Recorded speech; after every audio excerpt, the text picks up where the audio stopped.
James Pierre and now Cam Sutton, two guys that are going to have to fill shoes.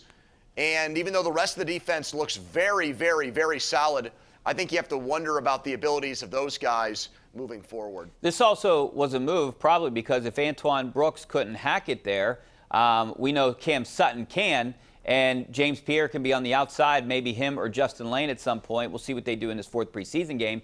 But, you know, maybe Justin this is Lane. Yeah, Justin Lane. Is that what I said? Maybe this is We're not giving up. We're not giving up on Justin Lane, huh? The Justin Lane redemption story, huh? He's finally well, maybe. I mean, Pierre first, but this is an indication potentially that Cam Sutton's your nickel guy, right? Your inside slot guy. Yeah, but I think when minicamp started, they wanted Sutton to be Steven Nelson's replacement. Yeah, and they now did. He's back to being the Mike Hilton replacement. And here comes James Pierre, who says he's faster than Lamar Jackson. If that were the case, how the hell did the guy go undrafted? If he's a corner that's faster than Lamar Jackson, you know, how does every team in the NFL pass on the guy 7 times? I understand that, you know, you get guys that slip through the cracks every year. Ramon Foster went undrafted and had a really good Steelers career. If he's that fast, it makes no sense at his size that he would go undrafted.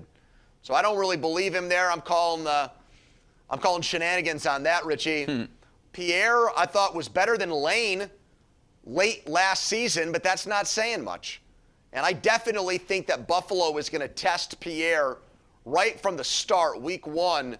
They're going to call his number and see if he can hack it because he's right now, in my opinion, given his lack of experience, the weak link in the Steelers' defense. All right, so every team has to make 27 cuts right now, right? Do you think potentially the Steelers might find a new corner out there that might be better than either one of these guys? Yes.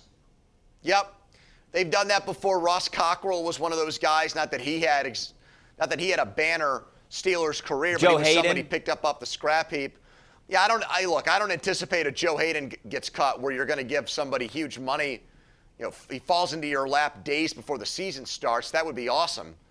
I don't anticipate that, but I also don't think it would be hard for somebody to make it onto the waiver wire who the Steelers deem better than the corners that they have on the roster right now. You can talk all you want about how Pierre has shined in training camp, but he's yet to do it in a real game. He's really young. No one thought he could play out of college at the NFL level. So, hey, maybe he'll prove everybody wrong like Mike Hilton, and it'll be one of these really good underdog stories that comes out, I guess, every year with teams like the Steelers. But that's not a place where I want to be weak. It's hard to hide bad corners because the best quarterbacks in the league, like your Tom Brady's, pick on those guys, exploit them, and make you pay for putting them on the field. All right, we got a lot to talk about. One thing I want to ask you after the break, I want to ask you if there's going to be any big cuts in these next 27. I have a couple in mind. I want to hear your opinion, and I want to get you guys' opinion out there. 412-575-2600 is the number, so give us a call. We're talking Steelers right now. Back in a couple minutes.